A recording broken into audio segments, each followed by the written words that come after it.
قرآن کہہ رہا ہے اقیم الصلاۃ لدلوک الشمس۔ پیچھے قرآن نے تذکرہ کیا کہ رسول اللہ صلی اللہ علیہ وسلم پر اتنا زیادہ مشرکین کا دباؤ ہے کہ قرآن کہتا ہے کہ اگر ہم آپ کو ثابت قدم نہ رکھتے تو آپ بھی ان کی طرف مائل ہو جاتے۔ تو ظاہر ہے بہت سخت دباؤ اور جبر ہے آپ کے اوپر، تو ایسے موقع پہ ایسا کام کرنے کی ضرورت ہے جس سے آپ کو ثابت قدمی ملے اور اللہ کا قرب حاصل ہو۔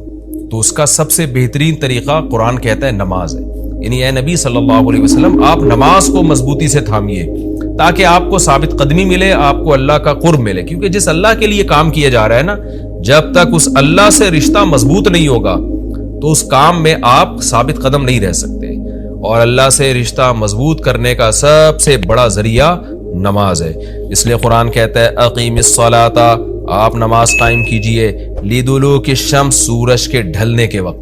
سورج کب ڈھلتا ہے؟ جب بالکل بلندی پہ جا کے ڈھلنا شروع ہوتا ہے تو ظہر کا وقت شروع ہوتا ہے، الی غسق اللیل، رات کے اندھیروں تک، یعنی اس میں 4 نمازیں آ گئیں۔ سورج جب ڈھلتا ہے نا، بالکل بلندی پر ہوتا ہے، تھوڑا سا ڈھلتا ہے ظہر کا وقت، مزید ڈھلان پیدا ہوتی ہے عصر کا وقت، مزید ڈھلتا ہے مغرب کا وقت، اور پھر الی غسق اللیل، سورج تو غائب ہو جاتا ہے مغرب کے بعد، پھر رات کے اندھیرے میں یعنی عشاء کا وقت، وقرآن الفجر، اور فجر کے وقت میں، فجر کی تلاوت کے وقت میں۔ تو قرآن میں اشارہ کر دیا کہ اصل تلاوت کا وقت ہے ہی فجر کا۔ آج بعض اماموں کو ہم نے دیکھا فجر میں بڑی مختصر تلاوت کرتے ہیں، یہ بالکل غلط ہے۔ سنت ہے فجر میں طوال مفصل، یعنی سورہ حجرات سے لے کے سورہ بروج تک کی جو لمبی لمبی صورتیں ان کو تلاوت کیا جائے۔ تو فجر کے قرآن کے وقت بھی آپ نماز قائم کیجئے۔ ان قرآن الفجر، بے شک فجر کا جو قرآن ہے، فجر میں جو تلاوت ہے، کانا مشہودا، اس میں حاضر ہوتے ہیں۔ کون حاضر ہوتے ہیں؟ حدیث سے پتہ چلتا ہے فرشتے۔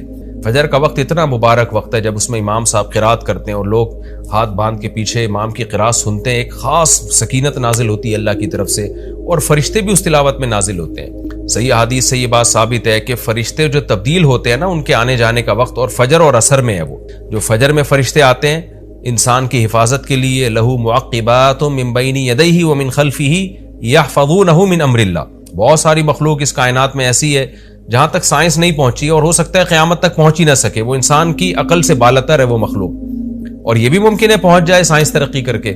وہ مخلوق انسان کو نقصان پہنچانے کی کوشش کرتی ہے، تو اس مخلوق سے بچانے کے لیے، جن میں جنات ہیں سر فہرست، ان سے بچانے کے لیے اللہ نے فرشتوں کا انتظام کیا ہے۔ تو حدیث میں آتا ہے صبح و شام، قرآن سے بھی یہ بات ثابت ہے، صبح و شام فرشتوں کی باریاں چینج ہوتی ہیں اور وہ ہماری حفاظت کے لیے اللہ کی طرف سے متعین ہوتے ہیں۔ تو ان کی جو حاضری ہے ان فرشتوں کی، وہ فجر کے وقت میں ہوتی ہے۔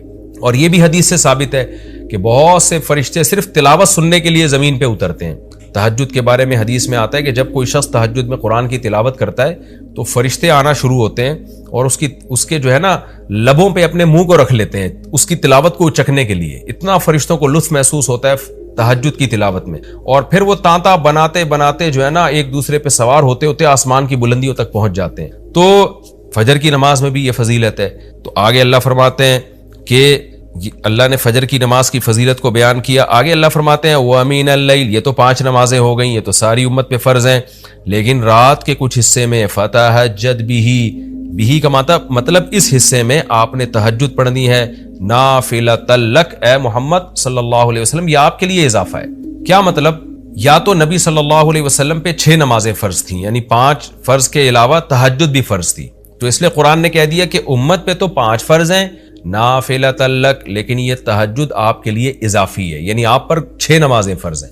ایک مطلب تو یہ بھی ہو سکتا ہے، اور جو علماء اس کے قائل ہیں کہ نہیں نبی پر تہجد فرض نہیں تھی، تو ان کے نزدیک اس آیت کی تفسیر یہ ہوگی کہ یہ آپ کے لیے ایک اضافہ ہے اللہ کے قرب حاصل کرنے کا، یعنی 5 نمازیں تو پڑھنی ہی پڑھنی ہے، لیکن آپ اللہ کے قرب کے لیے ایک اضافی چیز بھی آپ کو دی جا رہی ہے تاکہ آپ کے درجات اور زیادہ بلند ہو۔ تو ایسی صورت میں یہ صرف نبی کے ساتھ خاص نہیں ہے، کیونکہ خطاب نبی سے چل رہا ہے، اس لیے اللہ نے کہہ دیا آپ کے لیے اضافہ، ورنہ حقیقت میں پوری امت کے لیے یہ اضافہ ہے۔ آگے اللہ فرماتے ہیں عَسَىٰ أَن يَبْعَثَكَ رَبُّكَ، امید ہے کہ آپ کو آپ کا رب پہنچا دے مقام محمود تک۔ یہ مقام محمود کیا ہے؟ شفاعت کبریٰ، یعنی تمام پیغمبر نبی کے پاس آئیں گے کہ آپ سفارش سے آغاز کریں، یعنی سفارش کا آغاز آپ سے ہوگا، پھر آپ صلی اللہ علیہ وسلم سفارش کریں گے۔ تو یہ ایک سب سے اونچا مقام ہے جو اللہ قیامت کے دن رسول اللہ صلی اللہ علیہ وسلم کو دے گا، اور جس سے آپ کی تمام پیغمبروں پر فضیلت ثابت ہو جائے گی کہ جب تک آپ کی طرف سے شفاعت کی ابتدا نہیں ہوگی کوئی اور پیغمبر سفارش نہیں کریں گے۔ تو تو اللہ نبی صلی اللہ علیہ وسلم کو تسلیاں دے رہا ہے کہ یہ مشرکین کا جو آپ کے اوپر بے پناہ دباؤ ہے، جبر ہے، آپ اس میں تسلی رکھیے، آپ نماز قائم کریں اور تہجد کی پابندی کریں، اللہ نے آپ کو بہت بڑا آگے چل کے مقام دینا ہے۔ تو چونکہ نبی صلی اللہ علیہ وسلم بھی بشر تھے نا، مشرکین کے دباؤ کی وجہ سے آپ بھی ایک پریشانی میں آتے تھے، تو اس لیے اللہ آپ کو ثابت قدم رکھنے کے لیے آپ صلی اللہ علیہ وسلم کو یہ خوشخبریاں سنا رہا ہے کہ آپ نے اپنا اس عمل کو فوکس کرنا ہے، نماز اور تہجد کو، تاکہ آپ کا اللہ سے قرب رہے، اور اللہ آپ کو خوشخبری دے رہا ہے کہ امید ہے آپ کا رب آپ کو بہت بڑے مقام تک پہنچا دے۔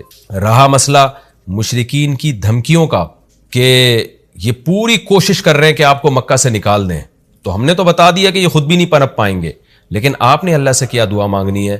وَقُلْ رَبِّ، کہہ دیجئے اے میرے رب، ادخلنی مدخل صدق، مجھے مکہ میں داخل کیجئے مرغوب داخلہ، اچھا داخلہ، اور مجھے مکہ سے نکالیے بھی اچھے طریقے سے، یعنی اچھا نکلنا ہو میرا، ایسا نکلنا جس کے نتائج اچھے ہوں۔ اس میں اشارہ ہے کہ آپ صلی اللہ علیہ وسلم کو مکہ سے نکالنے پر مجبور کیا جائے گا، اور ایک وقت آئے گا کہ آپ مکہ سے نکلیں گے۔ تو اللہ اپنے حبیب صلی اللہ علیہ وسلم کو پہلے سے دعا سکھا رہے ہیں کہ آپ اللہ سے دعا مانگے، اللہ جب میں نکلوں تو میرا داخلہ بھی اچھے طریقے سے ہو اور میرا نکلنا بھی اچھے طریقے سے ہو، یعنی پسندیدہ نکلنا ہو۔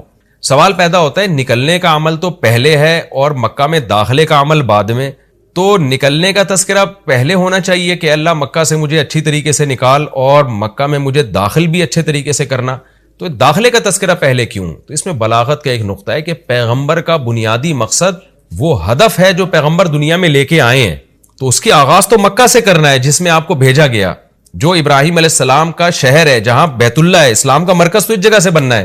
تو اس جگہ سے اگر نکالنا ہی مقصد ہے تو یہ جگہ تو رہ گئی نا پھر، جو ابراہیم علیہ السلام کا مرکز اور ابراہیم علیہ السلام کی دعائیں تھیں۔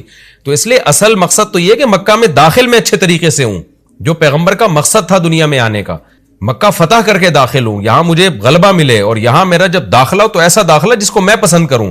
یہ جو ابھی میں مکہ میں کہیں سفر سے جا کے واپس آتا ہوں، یہ داخلہ وہ داخلہ نہیں ہے جو میں چاہتا ہوں۔ تو چونکہ مکہ سے نکلنا مقصد نہیں ہے، نکالا اس لیے جا رہا ہے تاکہ داخلہ ایک طاقت کے ساتھ ہو اور اچھے طریقے سے داخلہ ہو، اس لیے اس داخلے کا تذکرہ پہلے کیا جا رہا ہے۔ ہاں وہ داخلہ اس وقت تک ممکن نہیں ہے جب تک مکہ سے ایک دفعہ آپ کا خروج نہ ہو، تاکہ مدینہ میں ریاست بنے اور آپ 10,000 کا لشکر لے کر فاتحانہ انداز سے مکہ میں داخل ہوں، اور جس مقصد کے لیے اللہ نے آپ کو بھیجا تھا وہ مقصد پورا ہو۔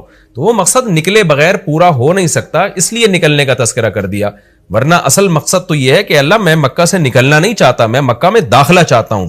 داخلہ ایسا ہونا چاہیے مدخل صدق، سچا مرغوب داخلہ ہونا چاہیے۔ چنانچہ اللہ نے آپ کی دعا قبول کی، اور جب نبی مکہ میں داخل ہوئے نکلنے کے بعد، تو کیسا بہترین آپ نے کا داخلہ ہوا کہ 10,000 کا لشکر لے کر آپ گئے، اور مشرکین مکہ آپ سے معافی کی بھیک مانگ رہے تھے۔ تو یہ مکی آیتیں اس وقت تو ظلم کے پہاڑ توڑے جا رہے تھے، لیکن پیغمبر سے اس طرح کی دعائیں کروائی جا رہی تھیں، وَأَخْرِجْنِي مُخْرَجَ صِدْقٍ، اور اللہ مرغوب نکلنا ہو، یعنی جب میں نکلوں تو بھی میرا اچھا ٹھکانہ ہو۔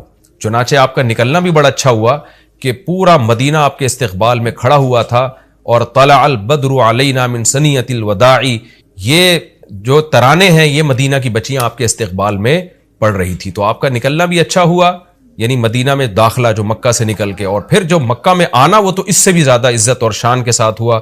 وَاجْعَلْ لِي مِن لَّدُنْكَ سُلْطَانًا نَصِيرًا، اور اللہ تو بنا دے میرے لیے اپنے پاس سے زبردست طاقت جس میں میری مدد ہو، غلبہ دے دے مجھے مشرکین پر۔ یہ بھی مستقبل کی دعا ہے جو ان حالات میں نبی سے منگوائی جا رہی ہے، اور اللہ نے آپ کی ساری دعاؤں کو قبول کیا، سلطان نصیر بھی دے دیا آپ کو، غلبہ بھی دے دیا مکہ پہ، ایسا غلبہ جس میں اللہ کی مدد تھی، اور وہ کمزور غلبہ نہیں تھا، طاقتور غلبے کو سلطان کہا جاتا ہے۔ اور مدینہ میں جانا بھی آپ کا پسندیدہ ہوا، اور مکہ میں آنا بھی آپ کا پسندیدہ ہوا۔ اور اے نبی آپ یہ بھی کہہ دیجئے جاء الحق، حق آ چکا ہے، وزہق الباطل، اور باطل فنا ہو چکا ہے۔ حالانکہ جس وقت یہ دعا منگوائی جا رہی تھی باطل فنا نہیں ہوا تھا، لیکن ماضی سے جب کسی چیز کو تعبیر کیا جاتا ہے تو یہ بتانے کے لیے گویا یہ کام ہو چکا ہے، حالانکہ ہوا نہیں، ہوگا، لیکن نبی کی زبان سے نکلوایا جا رہا ہے کہ آپ مشرکین میں اعلان کر دیں کہ بس یہ کام ہو چکا ہے، حق آ گیا، باطل ختم، اور یعنی ہوگا تو فیوچر میں، لیکن گویا ابھی ہو چکا ہے۔ اتنا یقینی ہے کہ میں تمہیں اس کی پہلے سے خبر دے چکا ہوں کہ باطل اب پنپنے نہیں پائے گا، کیونکہ حق اب آ چکا ہے۔ ان الباطل کان زہوقا، اور باطل تو ہے ہی فنا ہونے والی چیز، جب حق آتا ہے تو باطل فنا ہو جاتا ہے۔ نبی صلی اللہ علیہ وسلم جب مکہ مکرمہ میں داخل ہوئے نا تو آپ بتوں کو چھڑیوں سے گراتے تھے، چھڑی سے مکہ میں داخل ہو کے 360 بت کو ایک ایک کر کے چھڑی مارتے تھے اور وہ بت الٹے لڑکتے تھے۔ تو آپ اس موقع پر یہ آیت پڑھ رہے تھے کہ جاء الحق وزهق الباطل ان الباطل کان زہوقا۔ کیا کیفیات بنتی ہوں گی صحابہ کی اور پیغمبر کی اس وقت کہ جو خوشخبری ان کو 13 سال پہلے دی گئی تھی، کئی سال پہلے دی گئی تھی اور یقینی دی گئی تھی کہ یہ ہو چکا، تو اللہ نے اپنی آنکھوں سے دکھا دیا کہ کیسے بتوں کو بیت اللہ سے نکالا جا رہا ہے اور اللہ کے گھر کو کیسے شرک سے پاک کیا جا رہا ہے۔ وَنُنَزِّلُ مِنَ الْقُرْآنِ مَا هُوَ شِفَاءٌ وَرَحْمَةٌ لِّلْمُؤْمِنِينَ، اور قرآن کہہ رہے ہیں ہم قرآن نازل کرتے ہیں جس میں مومنین کے لیے شفا ہے، یعنی اے نبی آپ کی تسلی کے لیے اور بھی ہم بتائیں آپ کو کہ ہم یہ جو آیتیں نازل کر رہے ہیں نا اس میں مومنین کو بھی شفا مل رہی ہے، ان کی اصلاح ہو رہی ہے شرک سے اور برے عقیدوں سے، اور مسلمانوں کے لیے یہ رحمت ہے، ان کو تسلیاں بھی مل رہی ہیں۔ وَلَا يَزِيدُ الظَّالِمِينَ إِلَّا خَسَارًا، اور ظالمین کے خسارے میں اضافہ ہو رہا ہے کیونکہ ظالمین اس پر عمل نہیں کر رہے، حجت تمام ہو رہی ہے۔ وَإِذَا أَنْعَمْنَا عَلَى الْإِنسَانِ أَعْرَضَ وَنَأَىٰ بِجَانِبِهِ، قرآن کہتے ہیں ہم جب انسان پر احسان کرتے ہیں تو وہ اعراض کرتا ہے اور اپنے پہلو کو ہٹا دیتا ہے، نعمت ملنے کے بعد بجائے اللہ کے قریب ہونے کے اللہ سے دور ہوتا ہے۔ وَإِذَا مَسَّهُ الشَّرُّ، اور جب انسان کو کوئی مصیبت پہنچتی ہے کان یئوسا، تو مایوس ہونے لگتا ہے، یعنی انسان کے بارے میں شکایت کی جا رہی ہے کہ اس کا اللہ پر ایمان نہیں ہے۔ پیغمبر کا مقصد ہے اللہ سے جوڑنا، تو یہ جو مشرکین ہیں جو اللہ کو نہیں مانتے یہ خوشیوں میں بھی اللہ کو بھولتے ہیں اور غم میں بھی اللہ کو بھولتے ہیں، اسباب کو دیکھتے ہیں۔ لہٰذا جب اسباب کو آپ دیکھتے ہو اور پریشانی آتی ہے تو اسباب بتا رہے ہوتے ہیں پریشانی دور نہیں ہو سکتی، تو مایوس ہونے لگتے ہیں، ڈپریشن میں جاتے ہیں، اور جب خوشی آتی ہے تو اپنا کمال سمجھتے ہیں لہذا اترانے لگتے ہیں اور خدا سے دور ہو جاتے ہیں۔ تو اے نبی ان سے کہہ دیجئے کل یعمل علی شاکلتہ، ہر شخص اپنی نیچر کے مطابق عمل کر رہا ہے۔ اچھے لوگ کیا کرتے ہیں کہ جب انہیں خوشی ملتی ہے تو شکر ادا کرتے ہیں اور غم آتا ہے تو مایوس نہیں ہوتے، ان کو پتہ ہے غم اللہ دور کر سکتا ہے۔ فربکم اعلم، تمہارا رب خوب جانتا ہے بمن هو اہدی سبیلا، کون ان دونوں فریقوں میں سیدھے راستے پر چل رہا ہے، جو غموں میں مایوس ہو اور خوشیوں میں اترانے لگے خدا سے دور ہو جائے وہ گمراہی والے راستے پر ہے، اور جو خوشیوں میں اللہ کے قریب آئے شکر۔ سجدے کا مطلب کیا ہے میں بتاتا ہوں انشاءاللہ۔ والسماء رفعها، اور آسمان رفعها، اس اللہ نے آسمان کو بلند کر دیا۔ ووضع المیزان، اور رکھ دیا اس نے ترازو، کوئی بھی ناپنے کا پیمانہ ہو اس کو میزان کہا جائے گا، یہ اس میں آلہ ہے۔ وزن یوزن پڑھا جاتا ہے، وزن یزن وزنن، ضرب یضرب ضربن کی طرح وزن کرنا، تو میزان یہ تولنے کو بھی کہتے ہیں اور تولنے کے آلے کو بھی کہتے ہیں۔ آلے کا مطلب کیا ہے؟ مفعال کے وزن پر میں نے بتایا تھا نا جب گرامر شروع کی تھی، شروع کے لیکچرز میں آپ دیکھ سکتے ہیں، تو اصل میں تھا میوزان، وزن سے، مفعال کا وزن، تولنے کا آلہ، یعنی کوئی بھی چیز جو پیمانہ ہو صحیح اور غلط کو میں فرق کرنے کا، چیزوں کا کتنا اس کے اندر ویٹ ہے، اس کو میزان کہا جاتا ہے۔ اللہ تطغوا فی المیزان، اللہ اصل میں تھا ان لا، تو ان مصدریہ ہے لِأَلَّا تَطْغَوْا فِي الْمِيزَانِ، مصدریہ نہیں ہے، لِأَلَّا یہاں لام محذوف ہے، یعنی ہم نے میزان کو اس لیے رکھ دیا تاکہ لا تطغوا، کہ تم سرکشی مت کرو، فی المیزان، تولنے میں، کسی بھی چیز کو ناپنے میں تولنے میں سرکشی مت کرو، حد سے تجاوز مت کرو، صحیح تولو۔ اچھا، وضع المیزان، ہاں، وَأَقِیمُوا الْوَزْنَ بِالْقِسْطِ، اور سیدھا کرو وزن کو انصاف کے ساتھ، قسط انصاف کو کہتے ہیں، یعنی سیدھا کرو وزن کو انصاف کے ساتھ۔ وَلَا تُخْسِرُوا الْمِيزَانَ، اور تولنے میں خسارہ مت کرو، کمی مت کرو۔ اخسار خسارے سے نکلا ہے نا، اردو میں بھی یہ لفظ استعمال ہوتا ہے۔ وَالْأَرْضَ وَضَعَهَا، اور زمین کو رکھ دیا اس نے، لِلْأَنَامِ، مخلوق کے لیے، انام مخلوق کو کہتے ہیں۔ فِيهَا فَاكِهَةٌ، جس میں پھل ہیں، وَالنَّخْلُ، اور کھجوریں ہیں، یعنی کھجور کے درخت کو نخل کہا جاتا ہے۔ ذات الاکمام، چھلکوں والے، کم غلاف کو کہتے ہیں، چھلکے نہیں غلاف، یعنی کم اصل میں آستین کو کہتے ہیں نا عربی میں، اور اکمام اس کی جمع آتی ہے، تو اکمام سے یہاں مراد ہے پھلوں کے جو غلاف ہوتے ہیں، غلاف ان کو کہا جاتا ہے۔ تو کھجور کے اوپر تو چھلکا ہی ہوتا ہے، شاید اسی پر اس کا اطلاق کیا جائے گا یہاں پہ۔ والحب ذو العصف، اور دانے، یعنی غلہ، دانے سے مراد گندم، جو، اس طرح کے جو بھی اناج ہم کھاتے ہیں زندہ رہنے کے لیے، اس کو حب کہا جاتا ہے۔ قرآن میں آتا ہے نا، فالق الحب والنوا، نوا گٹلی کو کہتے ہیں، کہ اللہ تعالیٰ دانے اور گھٹلی کو پھاڑنے والا ہے. تو حب کا مطلب دانے، ہر دانے کو نہیں کہا جاتا حب، وہ جو کھانے والے دانے ہوتے ہیں جس کو ہم ترکاریاں کہتے ہیں، غلہ کہتے ہیں. والحب ذو العصف، اور اس نے غلہ پیدا کیا ذو العصف، چھلکوں والا. عصف پتے کو بھی کہتے ہیں جو باریک غلاف ہوتا ہے ترکاریوں، جیسے گندم اور جو کے اوپر چھلکا ہوتا ہے نا، تو چھلکوں والے غلوں کو پیدا کیا اس نے. والریحان، ریحان کا معنی خوشبو بھی ہے اور مطلق رزق کو بھی، کوئی بھی کھانے کی چیز ہو پاکیزہ جس کی طرف انسان کی طبیعت مائل ہوتی ہو تو اس کو بھی ریحان کہا جاتا ہے. تو اس کے دو ترجمے کیے گئے ہیں، ایک تو یہ کہ دانے چھلکوں والے، والریحان اور بقیہ کھانے کی چیزیں، اور ایک ترجمہ کیا گیا خوشبو سے بھی، قرآن میں یہ خوشبو کے معنی میں بھی استعمال ہوا ہے. فروح وریحان وجنت نعیم سورہ واقعہ میں. فبأی آلاء ربکما تکذبان. ریحان سے مراد کوئی مخصوص خوشبو نہیں ہے، ریحان کا مطلب جو بھی خوشبودار پودے ہوتے ہیں، خوشبودار کھانے ہوتے ہیں، یہ سب اس میں داخل ہے. فبأی آلاء ربکما تکذبان، پس اے جنات اور انسانوں تم دونوں، کما کا مطلب تم دونوں، اپنے رب کی کون کون سی نعمتوں کو، تکذبان، کذب یکذب تکذیباً، جھٹلانا، چونکہ جن اور انسان دونوں کو خطاب ہے اس لیے تثنیہ کا صیغہ لایا گیا، تکذبان، تم اپنے رب کی کون کون سی نعمتوں کو جھٹلاؤ گے.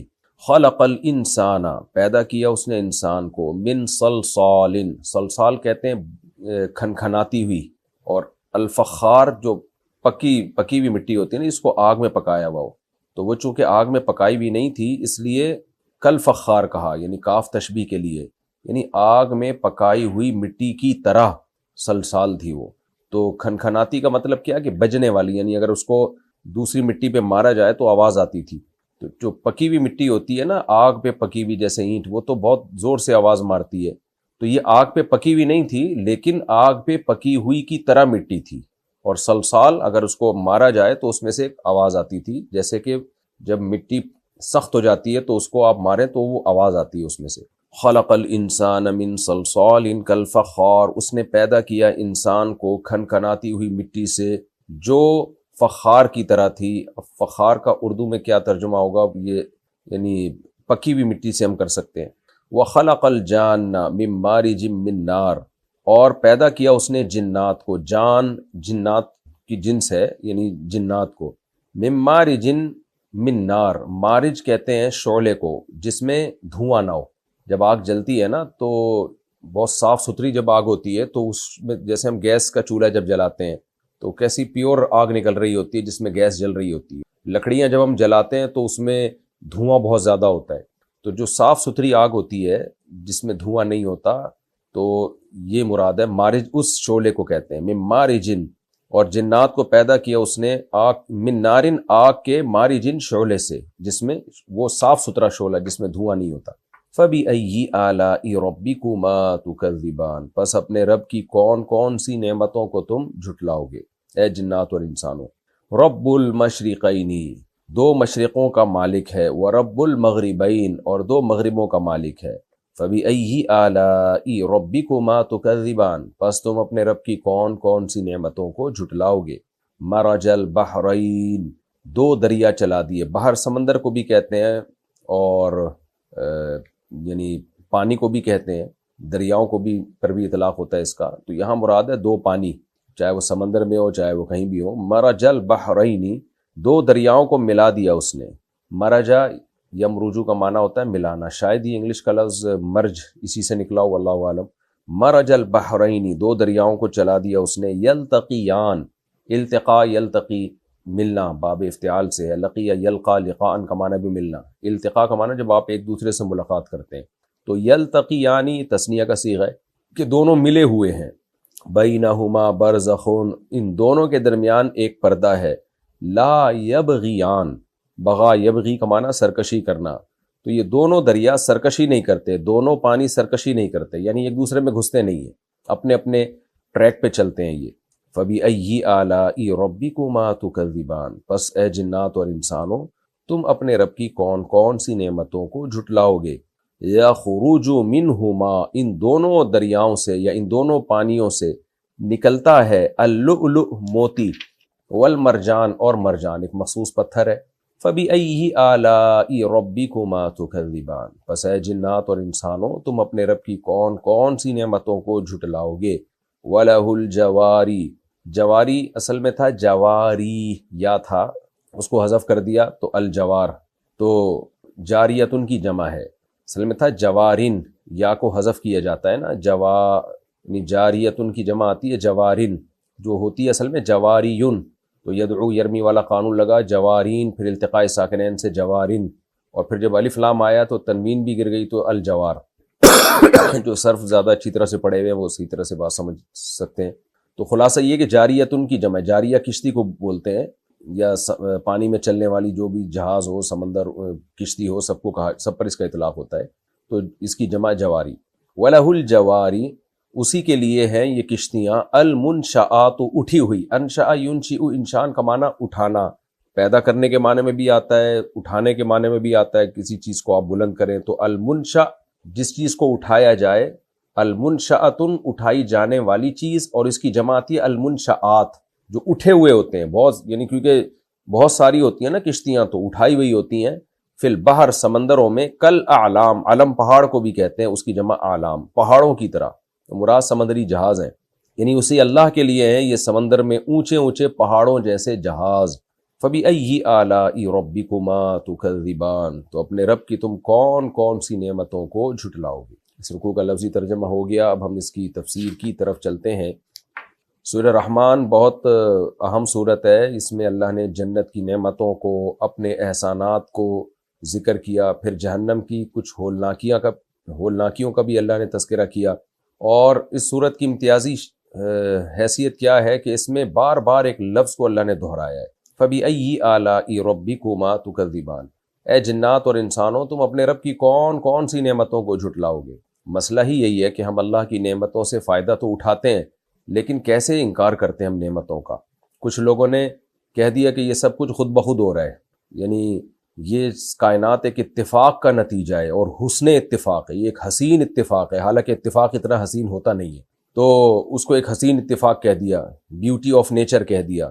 تو اللہ تعالیٰ کو انسان کی نیچر معلوم تھی کہ یہ شیطان کے بہکاوے میں آ کے اور دنیا کی نعمتوں میں پڑھ کے اپنے پیدا کرنے والے کو بھولے گا، اس لیے اللہ نے اس صورت میں اپنی نعمتوں کو بیان کر کے کہا کہ ایک نعمت، دو نعمت، یہ تو ہزاروں لاکھوں کروڑوں نعمتیں ہیں جن کا تم انکار کر رہے ہو، تو کس کس نعمت کو جھٹلاؤ گے۔ کچھ لوگوں نے مان لیا کہ یہ اللہ کی دی ہوئی نعمتیں ہیں، لیکن پھر اس کے تقاضوں پر عمل نہیں کیا، اللہ کی نافرمانی کی انہوں نے، وہ بھی نعمتوں کے منکر ہیں۔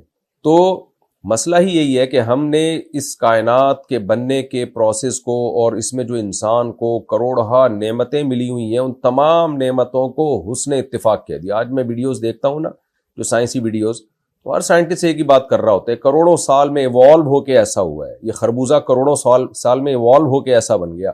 ہم جو خشکی پہ آئے ہیں تو اصل میں پانی میں تھے، تو پانی سے باہر جھانک جھانک کے دیکھا کرتے تھے، تو باہر کے انوائرمنٹ سے ہم متاثر ہونا شروع ہو گئے، اور ہماری باڈی نے اپنے آپ کو خشکی کے حساب سے ڈھالنا شروع کر دیا، لہذا ایوالو ہو کے ہم باہر آ گئے۔ تو کبھی مچھلیوں کو دیکھا آپ نے باہر آ کے اچھل اچھل کے وہ ایوالو ہونے کی کوشش کر رہی ہوں، خیر میں اس بحث میں ابھی نہیں جاتا۔ تو ہر چیز کو ایوالو ہونے کے کھاتے میں ڈال کے حسن اتفاق قرار دے دیا۔ یہ عجیب بات ہے بھائی، یہ اتنا حسین اتفاق کبھی بھی اتفاق سے ہو نہیں سکتا۔ تو اس لیے اللہ تعالیٰ اپنی نعمتوں کو بیان کرتے ہیں۔ تم نے بولنا کیسے سیکھ لیا؟ تم کھنکھناتی مٹی سے پیدا کیسے ہو گئے؟ پہلی مرتبہ تو کوئی سیل تو پیدا ہوا ہوگا نا۔ اگر آپ آدم علیہ السلام کے مٹی سے پیدا ہونے کو نہیں مانتے تو کوئی چیز تو مٹی سے اور پانی سے پیدا ہوئی ہوگی نا پہلی مرتبہ، وہ کیسے پیدا ہو گئی؟ تو بیسیوں نہیں کروڑوں اعتراضات ہوتے ہیں اس خدا کے انکار پر اور خدا کی نعمتوں کے انکار پر۔ اس لیے اللہ نے اس صورت میں تو بار بار ایک لفظ کو دہرایا ہے کہ بھئی اس نعمت کو نہیں، اس نعمت کو نہیں، کس کس کو جھٹلاؤ گے؟ اور شروع صورت کی اللہ کے اس نام سے جو اللہ کو سب سے زیادہ محبوب ہے، الرحمن۔ کیونکہ کافر جب خدا کا انکار کرتا ہے، ایتھیسٹ جب خدا کا انکار کرتا ہے تو اصل میں وہ اللہ کی رحمتوں کا انکار کر رہا ہوتا ہے، نعمتوں کا انکار کر رہا ہوتا ہے۔ تو اللہ نے کہا کہ اللہ کو اللہ کے نام رحمان سے پہچانو کہ اس نے اتنی نعمتیں دی ہیں کہ صرف اس کا وجود ثابت نہیں ہوتا، اس کا رحمان ہونا بھی ثابت ہوتا ہے ان نعمتوں سے۔ اس لیے اللہ نے اس سورت کو شروع کیا الرحمن۔ رحمان جو ہے علم القرآن، اس نے قرآن سکھایا۔ سب سے پہلی نعمت اللہ نے قرآن ذکر کی، یعنی تخلیق انسان سے بھی پہلے، حالانکہ انسان تو پہلے پیدا ہوا ہے اور پھر اللہ نے انسان کو قرآن سکھایا، لیکن اللہ نے خلق الانسان کا تذکرہ بعد میں کیا، علم القرآن کا پہلے کیا، اس لیے کہ اگر اللہ انسان کو قرآن نہ سکھاتے تو شاید آج میں بھی ایتھیسٹ کی طرح ملحد ہوتا اور یہی باتیں کر رہا ہوتا کہ ہم سب خود بخود بنے۔ تو اس لیے اللہ کا انسانوں پر جو احسان ہے نا، وہ وحی کی تعلیمات ہیں، کہ وحی کے ذریعے اس نے پیغمبروں کے ذریعے بھیج کے انسان کو ہدایت دی ہے۔ اگر وحی نہ ہوتی تو انسانوں سے بڑا درندہ اس کائنات میں کوئی نہیں ہوتا، اس سے بڑا حیوان اس کائنات میں کوئی نہیں ہوتا۔ تو اس لیے اللہ تعالیٰ نے انسان پر جو روحانی انعام ہے نا، اس کا پہلے تذکرہ کیا، اور تخلیق کا، انسان کو پیدا کرنے کا بعد میں تذکرہ کیا، کہ پیدا کرنا یہ اصل انعام نہیں ہے، پیدا کرنے کے بعد تمہیں ہدایت دینا، گائیڈنس تمہارے لیے مہیا کرنا وحی کے ذریعے، کیونکہ وحی کے نور کے بغیر انسانی عقل گمراہی ہے۔ اسی عقل نے ہومو سیکشولیٹی کو دنیا میں پروموٹ کیا، اسی عقل نے زنا کو لیگل کیا، اسی عقل نے شراب کو لیگل کیا، اسی عقل نے والدین کے اولڈ ہاؤس میں جمع کرانے کو لیگل کیا۔ تو خالی عقل سے آپ فیصلے کرنا شروع کر دیں تو ہو سکتا ہے کچھ وقت میں بہن سے شادی کو بھی یہ لوگ الاؤ کر دیں، اور مقدس رشتوں کی بھی دھجیاں اڑا دیں یہ لوگ۔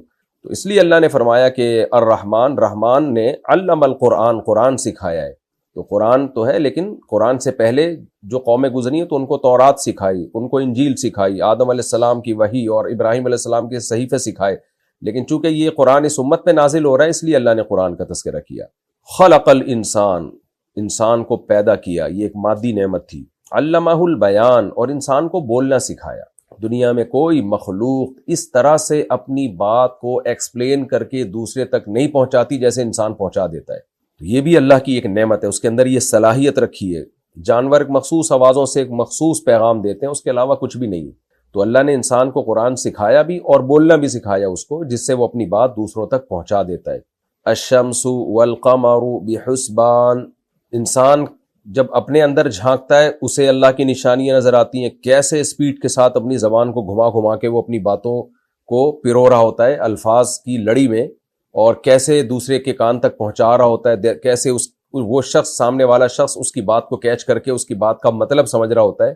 تو یہ بھی اللہ کی قدرت کی دلیل، اور اس کائنات میں بھی ہمیں ایک خوبصورت ترین مینجمنٹ نظر آتی ہے۔ وہ مینجمنٹ میں چونکہ سورج اور چاند ہمیشہ نظر آتے ہیں، اللہ تعالیٰ نے کہکشائیں اور جو آج سائنس بہت کچھ دریافت کر رہی ہے، ان کی باریکیوں کو اللہ نے بیان نہیں کیا اس موقع پہ۔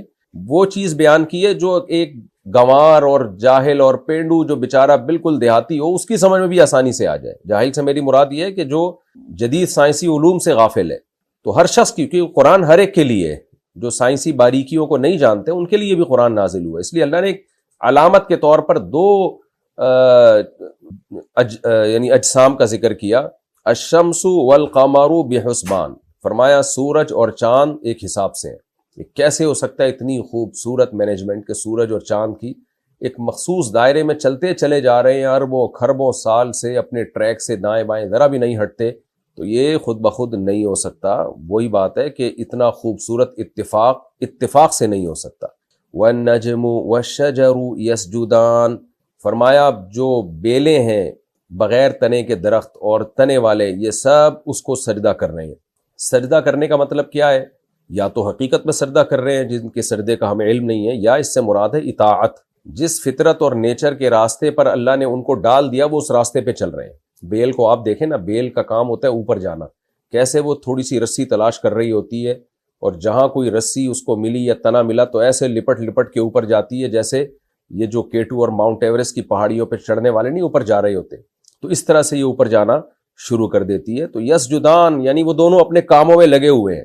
درخت بھی ایک خاص ٹائم تک بڑھے گا، پھر پھول نکلیں گے، پھر پھل پیدا ہوں گے، تو ایک خاص ٹریک پہ اللہ نے ان سب کو چلا دیا، اور وہ گردن جھکا کے چلے جا رہے ہیں۔ وَالسَّمَاءَ رَفَعَهَا وَوَضَعَ الْمِيزَانَ، اور آسمان کو اس نے بلند کیا، وَوَضَعَ الْمِيزَانَ، اور ترازو رکھ دیا اس نے۔ وضع کہتے ہیں کوئی بھی چیز رکھنا یا کسی بھی چیز کو ایجاد کرنا، جیسے ہم کہتے ہیں نا، یہ واضع لغت نے یہ لفظ وضع کیا ہے، یعنی اہل لغت نے یہ لفظ ایجاد کیا ہے، تو ایجاد کے معنی میں بھی ہے، بہت سارے معنی میں۔ اس نے ترازو رکھ دیا یعنی پیدا کیا ترازو۔ ترازو سے یہاں مراد کوئی بھی چیز جو حق اور باطل کو ناپنے کا پیمانہ ہو، صحیح اور غلط کو ناپنے کا پیمانہ ہو، ہر طرح کے پیمانے کو، معیار کو میزان کہا جاتا ہے۔ تو کوئی بھی چیز جس کے ذریعے انصاف ہو سکے، کوئی تو کرائٹیریا ہوتا ہے نا جس کے ذریعے ہم یہ کہتے ہیں کہ یہ ظلم ہے، یہ عدل ہے، یہ غلط ہے، یہ صحیح ہے. تو وزن کرنے کا آلہ، کس چیز میں کتنا وزن ہے، کون سی چیز کتنی ویلیویبل ہے، یہ ان تمام معنی میں یہ لفظ استعمال ہوتا ہے. تو اللہ نے میزان رکھ دیا. اللہ تطغوا فی المیزان، کیوں رکھا؟ لام محذوف ہے یہاں پہ، لی اللہ، تاکہ اس لیے کہ لا تطغوا فی المیزان، تم چیزوں کو تولنے میں سرکشی مت کرو، طغیان مت کرو. کیا مطلب؟ حد سے زیادہ یا حد سے کم. اس میں یہ عام ترازو بھی داخل ہے کہ آپ لوگوں سے چیزیں یعنی پیسے لیتے ہوئے ڈنڈی مارتے ہیں اس میں، یا پیسے لیتے ہوئے پورے پیسے وصول کرتے ہیں. جب ان کو کوئی چیز تول کے دیتے ہیں تو اس میں ڈنڈی مارتے ہیں آپ. حالانکہ اللہ نے ترازو اس لیے بنایا ہے کہ جب دینے والے کو اس کا یعنی لینے والے کو اس کا حق دیا جائے تو وہ حق بھی پورا تول کے دیا جائے. یہ ترازو اسی لیے تو تھا. آپ نے ترازو میں باٹ چینج کر دیے، اس میں گڑبڑ کر دیا آپ نے. یہی مضمون قرآن میں دوسرے مقام پر ہے نا، وَيْلٌ لِّلْمُطَفِّفِينَ الَّذِينَ إِذَا اكْتَالُوا عَلَى النَّاسِ يَسْتَوْفُونَ. تباہی ہے ان لوگوں کے لیے جو ناپ تول میں کمی کرتے ہیں. جب اپنا حق لینے کی باری آتی ہے پورا حق لیتے ہیں، جب دینے کی باری آتی ہے ڈنڈی مارتے ہیں.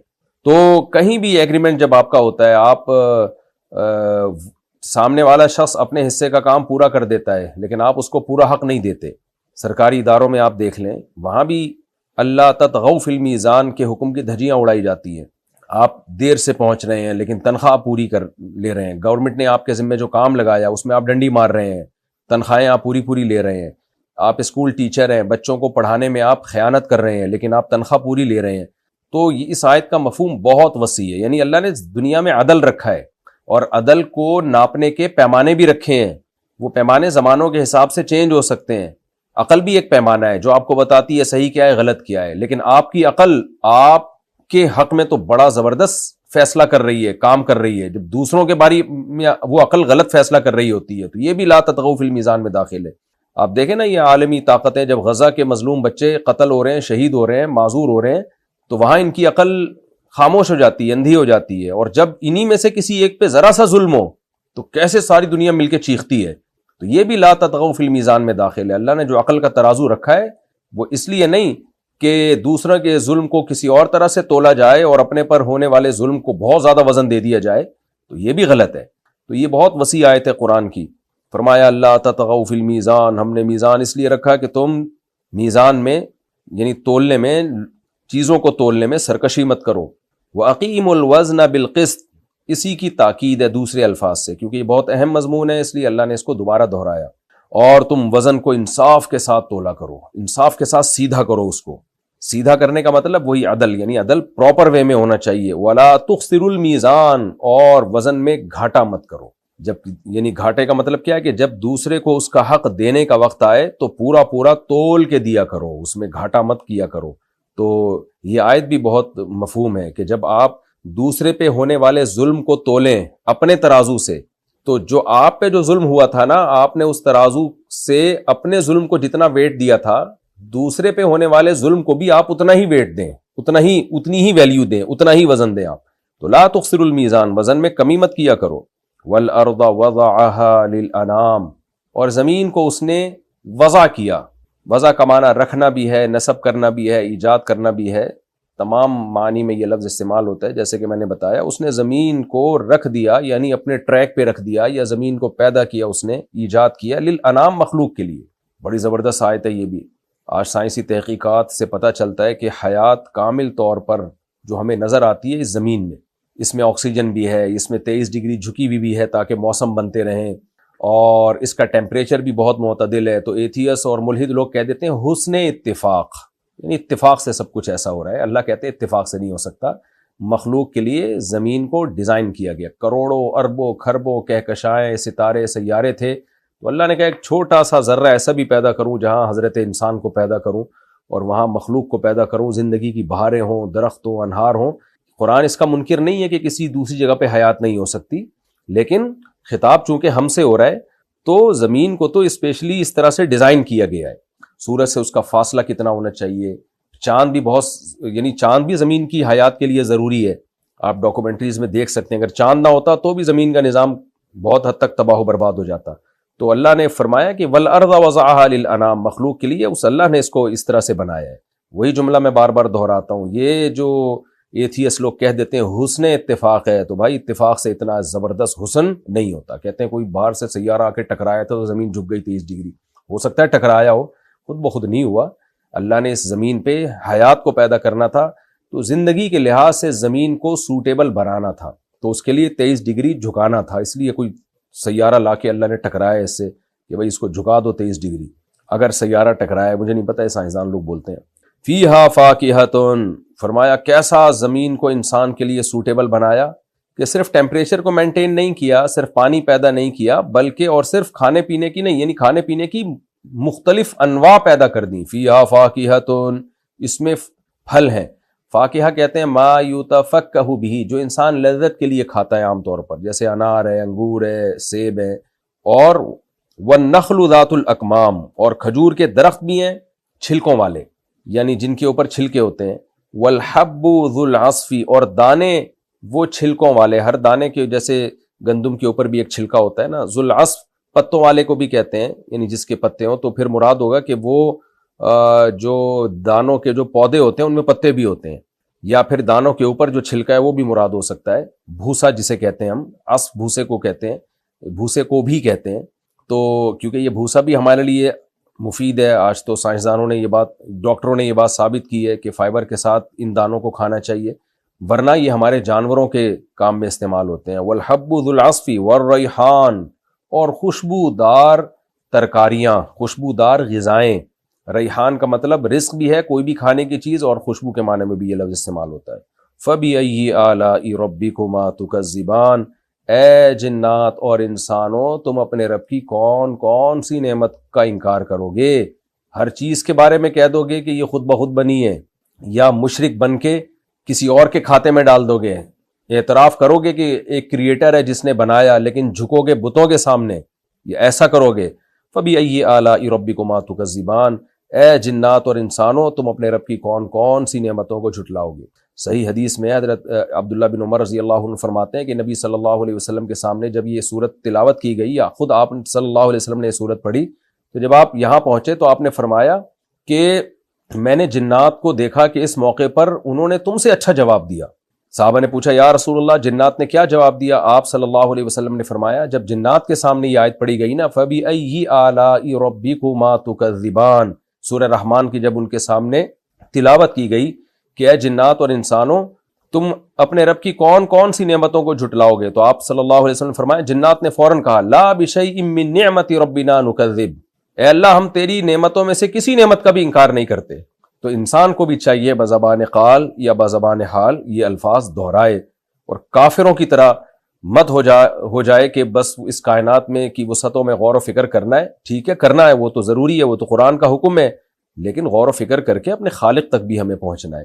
تو فَبِأَيِّ آلَاءِ رَبِّكُمَا تُكَذِّبَانِ، ہم بھی جواب میں یہی کہتے ہیں لا بِشَيْءٍ مِّن نِعْمَةِ رَبِّنَا نُكَذِّب، اے اللہ ہم ملحدین اور ایتھیس لوگوں کی طرح نہیں ہیں، ہم تیری نعمتوں میں سے کسی نعمت کا بھی ہم انکار نہیں کرتے. خلق الانسان من صلصال کالفخار، اس نے انسان کو پیدا کیا ایک کھنکھناتی ہوئی بجتی ہوئی مٹی سے جو پکی ہوئی مٹی کی طرح ہے. اس کی حقیقت پورے طور پر اللہ ہی جانتے ہیں. اس مٹی میں پانی میں گارا ملا کے اور اس کو ایک پروسیس سے گزارا گیا، وہ ہمیں نہیں پتا وہ پروسیس چند لمحوں کا تھا یا کروڑوں اربوں کھربوں سال کا تھا. قرآن اس سے خاموش ہے، اور جن باتوں سے قرآن خاموش ہے ہمیں اس پہ بحث کرنے کی اجازت نہیں ہے. لیکن اتنی بات ہے کہ وہ ایک سڑی ہوئی مٹی تھی، بدبودار مٹی تھی، یعنی اس مٹی کو ایک پروسیس سے گزارا گیا جس سے اس میں اسمیل پیدا ہوئی، بدبو پیدا ہوئی. یہ قرآن اس کا بار بار تذکرہ اس لیے کرتا ہے کہ انسان کو یہ پتا چلے کہ مادی لحاظ سے تمہاری کوئی حیثیت نہیں ہے. تم جس میٹیریل سے بنے ہو وہ کوئی ایسا نہیں کہ مشک و عنبر کو ٹیلوں سے تمہیں بنایا گیا ہو، یا مشک و عنبر ملا کے سونے اور چاندی سے تمہیں بنایا گیا ہو.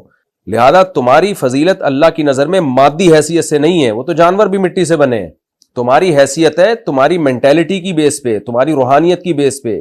اما شاکرن و اما کفورا، کون ہے جو اللہ کے حکام کے سامنے اپنی خواہشات کو قربان کر دیتا ہے، اور کون ہے جو خواہشات میں پڑ کے جانوروں جیسی زندگی گزارتا ہے. تو انسان کو فضیلت اعمال کی بیس پہ ہے، اس کی باڈی کی بیس پہ نہیں ہے انسان کو فضیلت. وَخَلَقَ الْجَانَّ مِن مَارِجٍ مِّن نَار، اور فرمایا جنات کو اس نے بنایا آگ کے بھڑکتے ہوئے شعلے سے. کیسے بنایا اس کی حقیقت بھی اللہ جانتا ہے. آگ ظاہر ہے کہ انرجی ہے، تو انرجی سے اللہ نے چیزوں کو بنایا. فرشتوں کو لائٹ سے بنایا ہے، روشنی سے. اب یہ کہنا کہ بھئی سائنسدان تو اس بات کا اعتراف نہیں کرتے، تو سائنسدان نہ اعتراف کر سکتے ہیں نہ انکار کر سکتے ہیں، کیونکہ یہ چیز ایسی ہے کہ سائنسدانوں کے اوپر کی چیز ہے، یعنی یہاں تک سائنس پہنچی نہیں ہے. عین ممکن ہے پہنچ جائے مستقبل میں. تو خوب سمجھ لیں، سائنس جب کسی چیز کا انکار کرتی ہے تو دو وجہ سے، یا تو اس بیس پہ کہ وہ سائنس کے حدود میں ایک چیز آ رہی ہوتی ہے اور وہ انکار کرتی ہے، تو یہ انکار معتبر ہوتا ہے، مانا جاتا ہے. ایک چیز ہوتی ہے کہ بھی سائنس کے ہم یہاں تک پہنچے ہی نہیں ہے، جب پہنچے ہی نہیں ہے تو اس میں کیسے انکار کیا جا سکتا ہے کہ ایک چیز آپ کے علم کے لیول سے باہر ہے. ہاں سائنسدان یہ دعویٰ کر دیں کہ اس کائنات میں جو کچھ ہے سب پر ہم مطلع ہو گئے ہیں، پھر ہم کہیں گے بھائی جب آپ کو سب پتہ ہے تو یہ کیوں نہیں پتا آپ کو. لیکن سائنس نے ظاہر ہے ایسا دعویٰ کیا نہیں، اور شاید قیامت تک کر بھی نہ سکے. انسان کی دماغ اور عقل علم بہرحال محدود ہے. فرمایا رب المشرقی فبأی آلاء ربکما تکذبان، اپنے رب کی کون کون سی نعمتوں کو جھٹلاؤ گے. یعنی مٹی سے انسان کو بنانا اور جنات کو بنانا اور تخلیق کے مراحل سے گزارنا انسان کو، اور پھر یہ زندگی کی نعمت دینا، یہ بہت بڑی اللہ کی نعمت ہے. یہ بھی حسن اتفاق نہیں ہے، خوب سمجھ لیں. رب المشرقین و رب المغربین، دو مشرقوں کا اور دو مغربوں کا مالک ہے.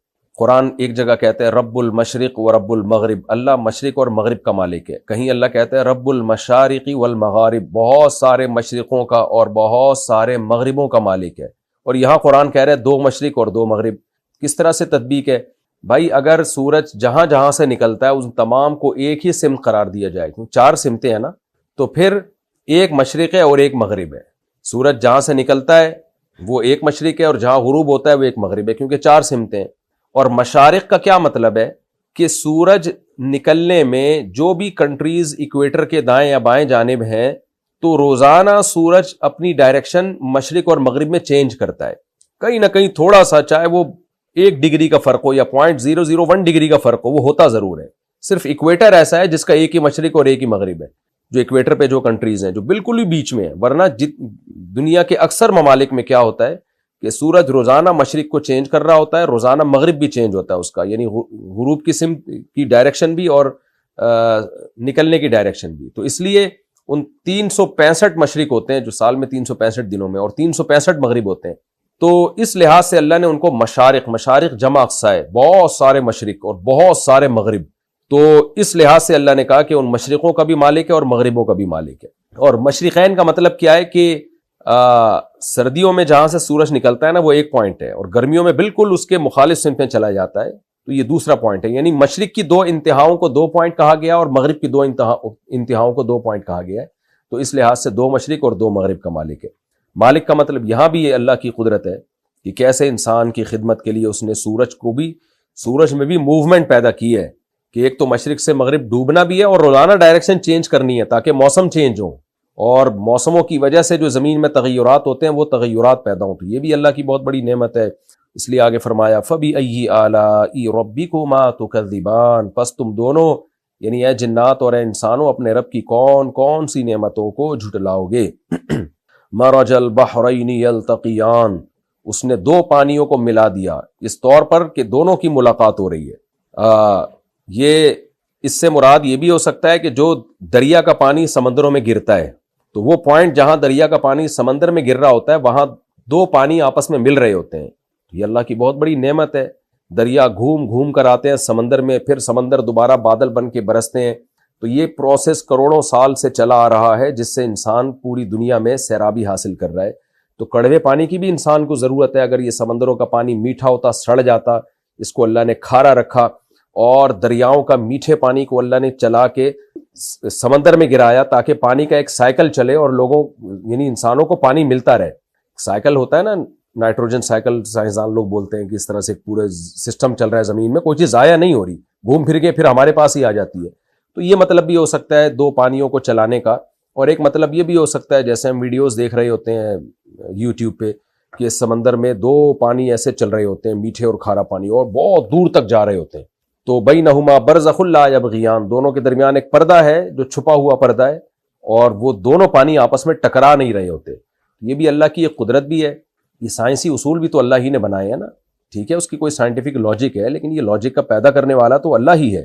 اور پھر اس کے فائدے بھی ہیں کہ میٹھے پانی کے الگ فائدے ہیں، کھارے پانی کے الگ فائدے ہیں. میٹھے پانی کی الگ مخلوق ہے، الگ چیزیں نکلتی ہیں، کھارے پانی کی الگ مخلوق ہے، اس سے الگ چیزیں نکلتی ہیں. اس لیے اللہ نے فرمایا بینہما برزخ لا یبغیان، دونوں کے درمیان ایک پردہ ہے اور دونوں اپنی لمٹ سے تجاوز نہیں کرتے. فبأی آلاء ربکما تکذبان، اپنے رب کی کون کون سی نعمتوں کو جھٹلاؤ گے. یخرج منہما اللؤلؤ والمرجان، دونوں پانیوں سے موتی اور مرجان نکلتے ہیں جو ہم زینت کے طور پہ استعمال کرتے ہیں. مرجان پتھر ہوتا ہے ایک بہت خوبصورت، تو یا تو دونوں کے مجموعے سے کچھ میٹھے سے نکلتے ہیں، کچھ کھارے سے، یا ہو سکتا ہے کہ ایک قسم کھارے پانی سے نکلتی ہو، دوسری قسم میٹھے پانی سے نکلتی ہو. دونوں اس کے مفہوم میں داخل ہیں اس آیت کے. تو یہ زینت کی جتنی بھی چیزیں ہیں، انسان کی زندگی کو اللہ نے انٹرٹین کیا ہے زینت کی چیزوں سے. اگر دنیا میں زینت نہ ہوتی، انسان بس ایک وہی جنگلوں میں جیسے جنگلی لوگ بیچارے گھوم رہے ہوتے ہیں نا، درختوں کے پتے باندھ کے، ایسے ہی گھوم رہا ہوتا. تو اللہ کہتے ہیں کہ کیا کیا خوبصورت خوبصورت پتھر اور موتی ہیں جو ان سمندروں کی تہوں سے تم نکال کے زینت کے طور پہ استعمال کرتے ہو. فبأی آلاء ربکما تکذبان، اور صرف زینت نہیں، اس میں بزنس ہے، کروڑوں اربوں کا بزنس ہوتا ہے اس کا، اور لاکھوں لوگوں کی روٹی روزی اس سے وابستہ ہے جو ان پتھروں کا اور ہیرے جواہرات کا کاروبار کرتے ہیں. فبأی آلاء ربکما تکذبان، پس تم اپنے رب کی کون کون سی نعمتوں کو جھٹلاؤ گے. وَلَهُ الْجَوَارِ الْمُنْشَآتُ فِي الْبَحْرِ كَالْأَعْلَامِ، اللہ نے سمندر کا تذکرہ کیا تو سمندر کا ایک کام ٹریولنگ کو آسان کرنا اور بزنس کروانا بھی ہے. سمندر کی تہ پہ بڑے بڑے جہازوں کو جو پہاڑ جیسے ہوتے ہیں رکھ کے ہم منوں ٹنوں سامان جو ہے ایک جگہ سے دوسری جگہ آرام سے موو کر لیتے ہیں، اس کو ٹرانسفر کر لیتے ہیں. ہوائی جہاز کے ذریعے یہ کام بہت مشکل ہے، ایندھن بہت استعمال ہوگا. ٹرین کے ذریعے یا بسوں کے ذریعے بہت مشکل ہے، بہت زیادہ ایندھن استعمال ہوگا. لیکن پانی کیا کرتا ہے، وہ کم وسائل میں آپ کی تجارت کو آسان بنا دیتا ہے. آپ بحری جہازوں کو دیکھیں، کتنا سامان لے کے آ رہے ہوتے ہیں، لے کے جا رہے ہوتے ہیں. یہ اگر ہوائی جہازوں میں شروع کر دیں یا ٹرینوں میں یا بسوں میں تو بہت مشکل ہو جائے گی. تو اس لیے اللہ نے فرمایا وَلَهُ الْجَوَارِ الْمُنْشَآتُ، اسی کے لیے ہیں یہ اونچے اونچے جہاز فی البحری، سمندروں میں، کل اعلام، پہاڑ جیسے. کیونکہ سمندر کی اس نے یہ صفت بنائی ہے جو ارشمیدس کا لا ہے نا، کہ وہ ایک خاص لا، فزکس کا اللہ کا بنایا ہوا لا ہے جو پانی پہ اپلائی ہوتا ہے، کہ اتنے بڑے بڑے اجرام جسم کی چیزیں پانی میں ڈوبتی نہیں ہیں، وہ ان کو اپنی پشت پہ اٹھا. اللہ کہتے ہیں میری نعمتیں حاصل کرو، ان کو استعمال بھی کرو، اکڑو نہیں، غریبوں کی توہین مت کرو. گاڑی والا رکشے والے کو حقیر مت سمجھے، رکشے والا پیدل والے کو حقیر مت سمجھے. لوگوں سے یہ نہ کہو میرا کمال، میرا کمال، بولو کس کی دین؟ اللہ کی دین. شکر گزار بنو. شکر سے انسان میں اور عاجزی پیدا ہوتی ہے، اور تکبر سے انسان میں اکڑ پیدا ہوتی ہے، فرعونیت پیدا ہوتی ہے. سمجھ رہے کہ نہیں سمجھ رہے؟ تو قارون میں بھی ٹیکنیکل فالٹ ہو گیا تھا کہ اس کے پاس جب پیسہ آیا تو اپنی اوقات کو بھول گیا. اللہ بھی جب یہ تو سب اللہ دے رہا ہے نا، اور ہم بھی اپنی اوقات کو بھول جاتے ہیں. ہماری اوقات کیا ہے؟ ایک بزرگ تھے، ان سے کسی وقت کے متکبر نے کہا کہ تو مجھے جانتا نہیں ہے میں کون ہوں. وہ بزرگ کے سامنے اس نے کیا کہا کہ آپ کس سے بات کر رہے ہو، آپ کو پتہ نہیں ہے میں کون ہوں؟ تو ان بزرگ نے کہا میں تیرا ماضی بھی جانتا ہوں، تیرا حال بھی جانتا ہوں، اور تیرا فیوچر بھی، مستقبل بھی جانتا ہوں. وہ بڑا حیران ہوا کہ اس کو تو میرے بارے میں ساری معلومات ہیں، پھر یہ ایسے مجھ سے ایسے کیوں بات کر رہے ہیں؟ انہوں نے کہا بتا میرا ماضی کیا ہے. اس کا خیال تھا یہ بتائیں گے تو بہت بڑے وڈیرے کا بیٹا ہے، سردار کا بیٹا ہے، یہ تیرا ماضی ہے. حال یہ کہ تو خود سردار ہے، مستقبل یہ کہ اگلے الیکشن میں تو ہی صدر بننے والا ہے. تو اس کا خیال تھا کہ یہ میرا ماضی اور حال اور مستقبل بتایا جائے گا. آواز آ رہی ہے سب لوگوں کو؟ تو اس نے کیا بتایا ان بزرگ نے؟ ان کا تیرا ماضی یہ کہ تو پانی کا ایک گندا اور غلیظ قطرہ تھا، کپڑوں پہ لگ جائے تو دھوئے بغیر نماز نہ ہو، جسم سے نکلے تو غسل کیے بغیر طہارت حاصل نہ ہو. وہ غلیظ چیز تھی جس سے اللہ نے تجھے بنایا. اور حال یہ ہے کہ تیرے پیٹ میں ابھی بھی کئی کلو گندگی بھری بھی ہے. ذرا سی ہوا خارج ہو، گندگی نہ نکلے، صرف وہاں ہوا جو پاس ہو کے آئے گی نا وہی اگر نکل آئے تو لوگ اپنی ناک کو پکڑ کے بھاگ جائیں گے یہاں سے. ہر وقت پیٹ میں گندگی لے کے تو کیا کرتا ہے؟ گھومتا ہے 24 گھنٹے. اور تیرا مستقبل یہ ہے کہ ادھر تیری روح نکلی اور ادھر تیرے جسم میں سڑاند پیدا ہونا شروع. پھول کے پھٹ کے کیڑے پڑ جائیں گے. اس زمانے کے لوگ بڑے نرم دل ہوتے تھے. فوراً وہ توبہ کر لی اس نے کہا آپ نے بالکل صحیح کہا. اصل تو یہ ہے, ماضی بھی گندا, حال بھی گندا, اور مستقبل تو بہت ہی گندا. تو یہ انسان اپنی اوقات بھولتا ہے اور پھر کیا کرتا ہے, وہ میں اکڑ. غریبوں کو, جو اپنے سے کمتر لوگ ہیں, ان سے تمیز سے بات کرنا چھوڑ دیتا ہے. یہ بہت غضب والی بات ہے. تو فرعون صاحب بھی, قارون بھی اپنی اوقات, جب بھی انسان اپنی اوقات بھولے نا تو واش روم میں سوچنا چاہیے کہ ہماری اوقات ہے کیا. کتنی گندگی, کتنے عیب اللہ نے انسان کے ساتھ لگا دیے ہیں. اس لیے انسان, ہمارے حضرت فرمایا کرتے تھے کہ تکبر ہمیشہ احمق اور بے وقوف آدمی میں ہوتا ہے, عقل مند کبھی بھی متکبر نہیں ہوگا. ہمیشہ یہ احمقوں اور بے وقوفوں کا کام ہے. عقل مند کو پتا ہوتا ہے کہ ہماری حیثیت کیا ہے. 2 منٹ لگتے ہیں عزت جانے میں بھی, دولت جانے میں بھی, صحت جانے میں بھی. بڑے بڑے پہلوان ہیں, کوئی بیماری لگی ہڈیوں کا ڈھانچہ بن گئے, 2 منٹ لگتے ہیں انسان کو تباہ ہونے میں, پھر بھی اکڑتا ہے میں یوں میں یوں میں یوں. تو قارون کو حضرت موسیٰ علیہ السلام نے فرمایا, ان کی قوم نے کہا لا تفرح, اتراؤ مت, ان اللہ لا يحب الفرحین. یاد رکھو, اگر کسی کو اللہ نے دولت دی ہے, وہ اچھی گاڑی میں گھومتا ہے, اس کے ساتھ نوکر چاکر ہوتے ہیں, تو یہ عمل شریعت میں ناجائز نہیں ہے. بعض لوگ نا شریعت کو سمجھتے نہیں ہیں اور ہر جگہ فٹ کرنا شروع کر دیتے ہیں قرآن کی آیتیں. اترانا کسے کہتے ہیں یہ میں نے آپ کو بتا دیا.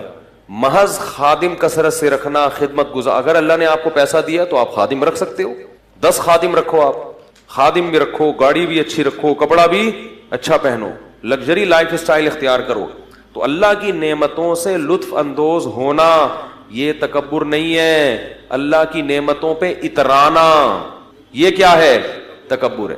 علماء نے مسئلہ بیان کیا ہے, فقہاء نے, کہ اگر کوئی شخص کسی مالدار گھرانے کی خاتون سے شادی کرتا ہے, جس خاتون کے گھر میں خود کام کرنے کا رواج نہیں ہے, اتنے لگژری لائف سٹائل ہے ان کا کہ ان کے ہاں نوکر کام کاج کرتے ہیں, عورتیں گھر کے کام نہیں کرتی.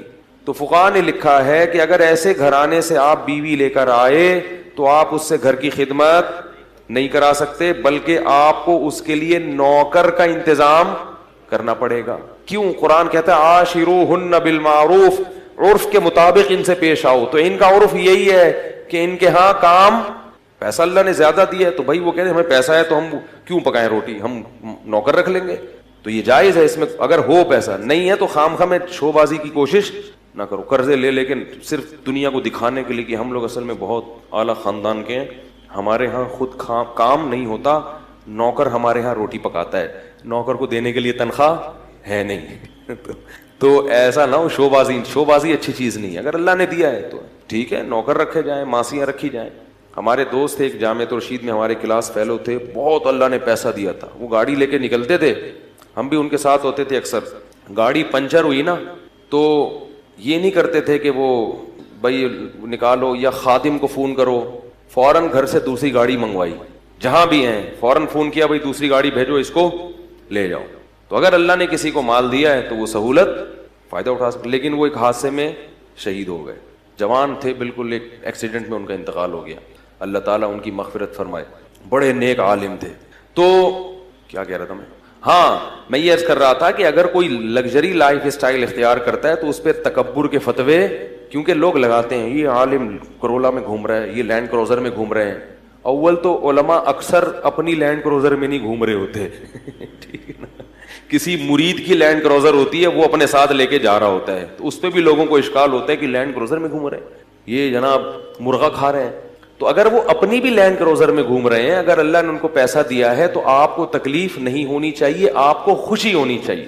ماشاءاللہ بڑی خوشی ہوئی کہ مفتی صاحب کے پاس کیا ہے, لینڈ کروزر ہے, ٹھیک ہے, تو یہ خوش ہونا چاہیے.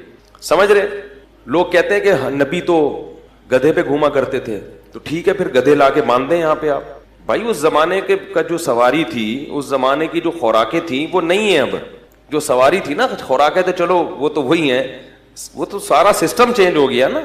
تو نبی نے بھی اپنے دور کے لحاظ سے سواریوں کو اختیار کیا ہے, اور ہم اپنے زمانے کے لحاظ سے سواریوں کو اختیار کریں گے. خیر, تو قارون سے کہا کہ لا تفرح اترامت ان اللہ لا يحب الفرحین وابتغی فیما آتاک اللہ الدار الآخرہ. ہر پیسے والے کو یہ حکم ہے جو قارون کو دیا جا رہا ہے کہ اللہ نے تجھے جو نعمتیں دی ہیں اس سے آخرت کی فکر بھی کر, کیونکہ پیسے سے جیسے دنیا کے مزے حاصل ہوتے ہیں آخرت کے مزے بھی پیسے سے حاصل ہو سکتے ہیں. سارا دنیا پہ ہی لگا رہا ہے, آخرت کے لیے بھی تو کوئی ڈپازٹ کر. بھائی اللہ نے آپ کو اتنا پیسہ دیا ہے, اتنے نوکر چاکر سب, تو کچھ حصہ آخرت کے لیے بھی تو رکھو کہ میرے گناہوں کی معافی میں وہ کام آئے. آخرت کے لیے تو کچھ کر ہی نہیں رہا. اور ولا تنس نصیبک من الدنیا, اور اے قارون یہ مت بھول کہ تو نے دنیا میں رہنا کتنا ہے. جتنا دنیا میں حصہ ہے نا اس کو بھولنا نہیں ہے, وہ بہت تھوڑا سا ہے. دولت تو ہے اتنی مگر عمر لمبی. بھائی آپ ارب پتی بن سکتے ہو, پوری دنیا کی دولت خرید سکتے ہو, مگر عمریں 60-70 سال سے اوپر تجاوز نہیں کرتی. تو کھا تھوڑی سکتے ہو اتنا, کھا تو اتنا ہی, پیٹ بھی اتنا ہی ہے, روٹی بھی 2 ہی کھا سکتے. اب ایک آدمی کے پاس کروڑوں روپے آ گئے تو کیا کھائے گا وہ؟ بھائی غریب تھا تو ناشتہ ہی نہیں کرتا تھا, ذرا پیسہ زیادہ آ گیا تو پراٹھا کھا لیا اس نے, اور پیسہ آ گیا تو پراٹھے کے ساتھ انڈا بھی ہو گیا, اور کیا کرے گا؟ بریڈ کھا لے گا, اور کیا کر لے گا؟ بھائی پیٹ تھوڑی بڑا ہو رہا ہے. تو ایک حد ہے, اس سے آگے نہیں ہو سکتا.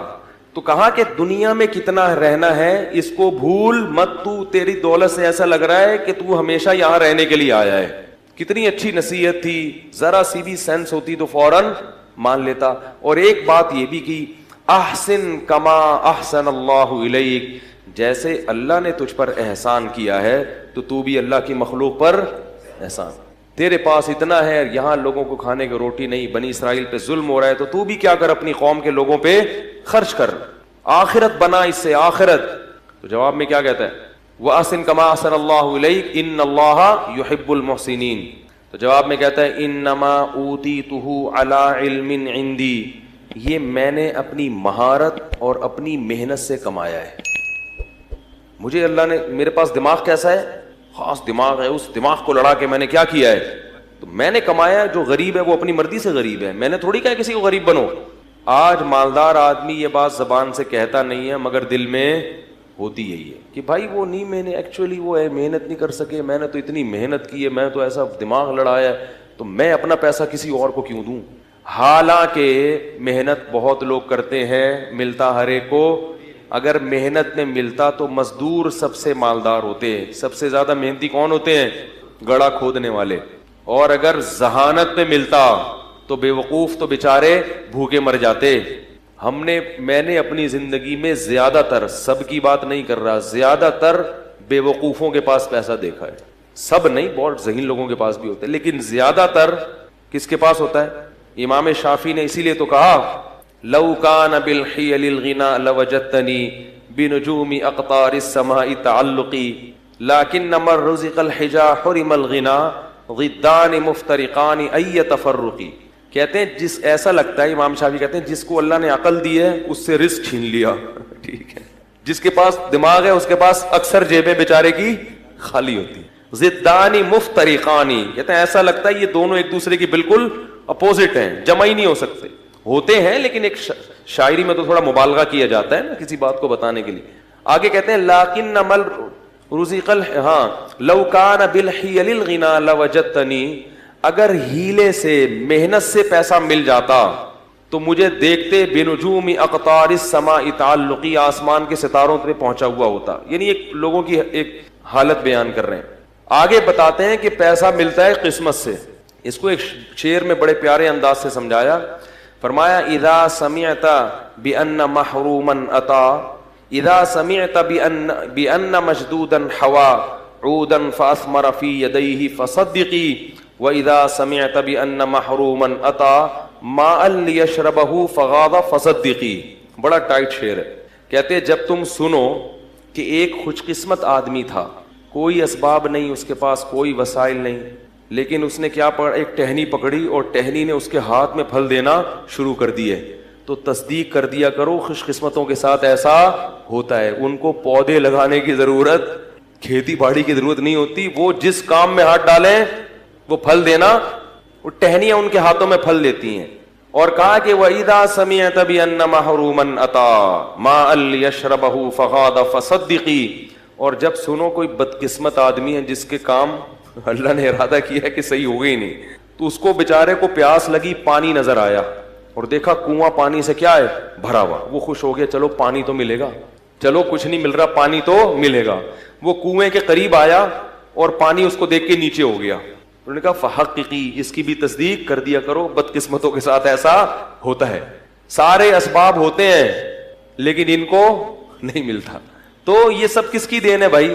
اللہ کی۔ یبسط الرزق لمن یشاء، جس کے لیے چاہتا ہے رزق کے دروازے کھول دیتا ہے، ویقبض، جس کے لیے چاہتا ہے دروازے بند کر دیتا ہے، جس کو رزق کثرت سے دیتا ہے اس کو بھی آزماتا ہے، اور جس پہ رزق کے دروازے تنگ کرتا ہے اس کو بھی آزماتا ہے۔ تو یہ بتا دیتا ہے کہ جس کے پاس پیسہ ہے اس کو اترانے کی ضرورت نہیں، تھوڑے دن میں یہ بھی چھن جائے گا، اور جس کے پاس غربت ہے اس کو بے صبری کی ضرورت نہیں ہے، یہ غربت تھوڑے دن میں ختم۔ مر جاؤ گے تو پھر نوٹوں کی کفن میں جیب اس لیے تو نہیں ہوتی نا، کفن میں تو کچھ بھی نہیں ہے، قبر کھود کے دیکھو تو پتہ ہی نہیں چلے گا کہ یہ کوئی مالدار آدمی تھا، غریب تھا، آفیسر تھا، چپڑاسی تھا، سب ایک ہی طرح کے کپڑے پہن کے سو رہے ہوتے ہیں، کوئی پتہ ہی نہیں چلتا، کیڑے سب پہ ایک ہی جتنے ہوتے ہیں۔ یہ نہیں کہ غریب کی لاش پہ کیڑے زیادہ ہوں گے، دولت مند کی لاش پہ کیڑے کم ہوں گے کہ یہ آفیسر تھے، ایسا نہیں ہے، کیڑے یہ نہیں دیکھتے، ٹھیک ہے نا۔ تو اس کو یہ کہا تو وہ جواب میں کیا کہتا ہے، انما اوتیتہ علی علم عندی، بھائی میرے پاس ایسے ہنر ہے، ایسے فنون ہیں جن کی وجہ سے میں نے پیسہ کمایا۔ اللہ کو غضب آیا، اللہ نے فرمایا اولم یعلم ان اللہ قد اہلک قبلہ من القرون، اس کو پتہ نہیں ہے کہ تجھ سے بڑے بڑے لوگ اللہ نے ہلاک کر دیے پہلے، ان کے واقعات سے عبرت حاصل کر۔ فخرج علی قومہ فی زینتی، ایک دن اپنے جاہو لشکر کے ساتھ، اپنی زینت کے ساتھ نکلا کہیں باہر۔ قال الذین یریدون الحیات الدنیا، وہ لوگ جو لوگوں کی گاڑیاں بنگلے دیکھ کے رالیں ٹپکاتے ہیں نا، وہ کہنے لگے یا لیت لنا مثل ما اوتی قارون، ہائے کاش ہمیں بھی کچھ ایسا، ہمیں تو اس کوئی سالہ پوچھتا ہی نہیں ہے، کہتے ہیں نا لوگ۔ ایک آدمی ایک محلے میں گیا نا، کہہ رہے شکر ہے میری عزت نہیں ہے اس محلے میں۔ لوگوں نے پوچھا کیوں؟ کہہ رہے ورنہ بےزتی ہو جاتی بہت، آج میں نے کام ایسا کیا ہے کہ اگر عزت ہوتی تو بےزتی ہو جاتی۔ ایسے ایسے لوگ بھی ہیں، عزت ہی نہیں ہے، کوئی پوچھتا ہی نہیں ہے۔ تو وہ دیکھ کے کیا کہنے لگے، مائیں جب دیکھتی ہے نا یہ منظر تو چاہتی ہے ہمارا بیٹا بھی کیا بنے، یہ بنے، ایسی عزت، یہ لشکر ہو۔ تو اللہ فرماتے ہیں قال الذین اوتوا العلم، جن کو اللہ نے علم دیا تھا نا، انہوں نے کیا کہا، جو علماء تھے، ویلکم، تم تباہ ہو جاؤ، اپنی قوم سے کہہ رہے ہیں، ناس ہو تمہارا، ثواب اللہ خیر لمن آمن وعمل صالحا، اللہ نیک لوگوں کو جو آخرت میں بدلہ دے گا وہ اس سے کئی گنا بہتر ہے۔ اس پہ تو کبھی رشک نہیں آیا کہ یہ اتنی تہجد پڑھتا ہے، یہ اتنی تلاوت کرتا ہے، یہ اتنے صدقات و خیرات کرتا ہے، یہ خیر کے تمام کام کر رہا ہے، آخرت میں کہاں ہو گئی ہے، اس کو دیکھ کے تو کبھی بھی رشک نہیں آئے کہ ہائے کاش ہمیں بھی اللہ ایسی توفیق دے دے، ہائے کاش ہم بھی شریعت پر ایسے چلتے۔ جو اصل ہے، اور یہ جو فنا ہونے والی ہے، جس کا تمہیں پتہ ہے کہ مر جائے گا، ختم ہو جائے گی، اس پہ کیا کر رہے ہو، رالے ٹپکا رہے ہو۔ تو ثواب اللہ خیر لمن آمن وعمل صالحا ولا یلقاها الا الصابرون، اور پھر وہ اہل علم خود ہی کہنے لگے کہ یہ صفت صبر کرنے والوں کو عطا ہوتی ہے۔ فوراً کسی کی چمک دھمک دیکھ کے جو فوراً پیچھے پڑ جاتے ہیں نا، ان کو اللہ ان میں یہ خاصیت پیدا نہیں کرتا کہ وہ دینداروں کو دیکھ کے رش کرے۔ اب ہوا کیا، حدیث میں آتا ہے، قرآن میں تو اجمالی ہے، حدیث میں تفصیل ہے، کہ حضرت موسیٰ علیہ السلام فرعون کو قارون کو بار بار نصیحت کرتے تھے، زکوٰۃ دو، زکوٰۃ دو، خیال کرو، ظلم مت کرو۔ تو قارون کو نا چڑ ہو گئی کس سے، موسیٰ علیہ السلام سے۔ اس زمانے میں بھی بعض لوگوں کو علماء سے چڑ ہو جاتی ہے، جو سیکولر طبقہ ہے نا ان کو بہت زیادہ چڑ ہوتی ہے علماء سے، کیونکہ ان کی راہ میں سب سے بڑی رکاوٹ کون ہوتے ہیں، علماء ہوتے ہیں۔ تو وہ بدنامی کا کوئی موقع ہاتھ سے جانے نہیں دیتے۔ تو اس کو چڑ ہو گئی، اس کمبخت نے کیا کیا، بدبخت نے ایک عورت کو خریدا، جوان عورت، اور اس کو ٹھیک ٹھاک پیسے کی لالچ دی کہ میں تجھے بہت نواز دوں گا، کروڑوں روپے جو بھی اس زمانے کے ہوں گے، تو نے صرف یہ کرنا ہے کہ معاذ اللہ نقل کفر نباشت، تو نے حضرت موسیٰ پہ زنا کی تہمت لگا دی، بدکاری کی۔ عورت جب یہ کسی پر فحش تہمت لگاتی ہے نا تو لوگ فوراً یقین کہتے ہیں یہ تو عورت خود کہہ رہی ہے۔ یاد رکھو عورت کی تہمت پر یقین کرنا جائز، میں یہ نہیں کہہ رہا کہ عورت ہمیشہ غلط تہمت لگاتی ہے، مگر خواتین تہمت لگانے میں جب کسی سے دشمنی ہو جائے نا تو سب سے بڑا حربہ عورت کے پاس کیا ہوتا ہے؟ کسی پر فحش تہمت، کہ اس سے میرے سے تعلقات ہیں، اس کے ناجائز تعلقات ہیں، اور اس نے میرے سے یوں کیا اور ایسے کیا. تو لوگ فوراً یقین کر لیتے ہیں. یقین نہ بھی کریں تو بہرحال مخمسے میں کہتے ہیں کچھ چکش تو ہے. کیا کہتے ہیں؟ کچھ چکر تو ہے. اسی وجہ سے قرآن نے جہاں عورتوں کی بیعت کا تذکرہ کیا وہاں یہ بھی کہا کہ نبی سے کہ جب عورتوں کو بیعت کرو تو ان سے اس پر حلف لو کہ ہم کسی پر بری تہمت بولو بھائی نہیں لگائیں گے. تو یہ کیا ہوا کہ وہ اس نے تو لوگوں کو ظاہر ہے یقین آ جاتا ہے کہ وہ عورت کہہ رہی ہے. اور بنی اسرائیل تھے بھی تھوڑے سے نالائق تو تھے، وہ جو کامل ایمان والے تھے وہ تو یقین نہیں کرتے کہ بھئی پیغمبر ایسا نہیں کر سکتے، لیکن کچھ چکر میں تو پڑے جاتے نا. تو وہ عورت کو جب لایا گیا، حضرت موسیٰ علیہ السلام بھی آئے، تو پھر اس عورت جب حضرت موسیٰ پہ اس عورت کی نظر پڑی تو وہ ڈر گئی. اس کو خوف پیدا ہو گیا کہ میں اتنے لاکھوں روپے کروڑوں روپے لے رہی ہوں مگر میں کس پہ تہمت لگا رہی ہوں، میرا بنے گا کیا قیامت کے دن. اللہ نے اس کے دل میں خوف پیدا کر دیا اور وہ تہمت لگانے سے باز آ گئے. اور اس نے بتا دیا کہ مجھے قارون نے پیسے دیے تھے جھوٹی تہمت لگانے کے.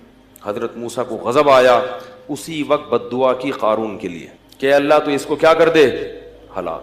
وہیں قارون اپنے خزانوں سمیت زمین میں دھسنا شروع ہو گیا اور حضرت موسیٰ کو پکارتا رہا کہ اے موسیٰ معاف کر دے، معاف کر دے، معاف کر دے. موسیٰ علیہ السلام نے کہا نہیں. دھستا دھستا بالآخر پورے خزانوں کے ساتھ جب وہ دھس رہا تھا زمین میں تو وہ جو لوگ کل کہہ رہے تھے نا، قرآن کے الفاظ ہیں، کہہ رہے تھے کہ ہائے کاش ہمارے پاس بھی ایسا ہوتا، وہ کہنے لگے وہی کَأَنَّ اللَّهَ يَبْسُطُ الرِّزْقَ لِمَن يَشَاءُ. اور بھائی اللہ جس کو چاہے رزق دے دیں، جس کو چاہے غریب بنا دیں، ہمیں یہ پیسہ نہیں چاہیے. لولا امن اللہ علینا، کہتے ہیں اللہ کا احسان ہے کہ اللہ نے ہمیں اتنی دولت نہیں دی. اب دیکھو کیسی رپورٹیں آ رہی ہیں. علماء جب سمجھا رہے تو سمجھ میں نہیں آ رہا. جب منظر دیکھا نا دھستا ہوا کہ وہ چیخ رہا ہے کہ اے موسیٰ معاف کر دے، اور وہ زمین میں دھستا جا رہا ہے، تو کہنے لگے کہ وہی کَأَنَّ اللَّهَ يَبْسُطُ الرِّزْقَ لِمَن يَشَاءُ وَيَقْدِرُ وہی کا لولا امن اللہ علینا لخسف بنا، اللہ کا احسان نہ ہوتا تو ہم پہ بھی عذاب آتا. انہ لا یفلح الکافرون، اللہ کا انکار کرنے والے کبھی بھی کامیاب نہیں ہوتے. اب بعض لوگ یہاں پر یہ کہتے ہیں کہ اگر وہ اللہ کو پکارتا تو اللہ توبہ قبول کر لیتا، حضرت موسیٰ کو پکارا تو حضرت، یہ غلط ہے. یہ کیا ہے؟ یہ اس میں پیغمبر کی کیا ہے؟ تو حضرت موسیٰ کو پکارنے کا مطلب یہی تھا کہ آپ کی بد دعا سے ہو رہا ہے تو آپ اللہ سے کہیں کہ مجھے بچا لے، جبکہ حضرت موسیٰ نے ارادہ کیا کہ اب بچانے کا نہیں ہے. اور پیغمبر اپنی قوم کے بہت خیر خواہ ہوتے ہیں، اس لیے یاد رکھو کہ بد دعا دینا ہر صورت میں غلط نہیں ہے. جب بہت زیادہ کسی کو ستایا جائے اور حدود کو توڑ دیا جائے تو بد دعا دینا ایسی صورت میں جائز ہے. یہ جو لوگ کہتے ہیں نا ہمارے نبی نے کبھی بد دعا نہیں دی، ایسا نہیں ہے. ہمارے نبی نے حتی الامکان صبر کیا ہے، طائف میں پتھر کھا کے بھی بد دعا نہیں دی، لیکن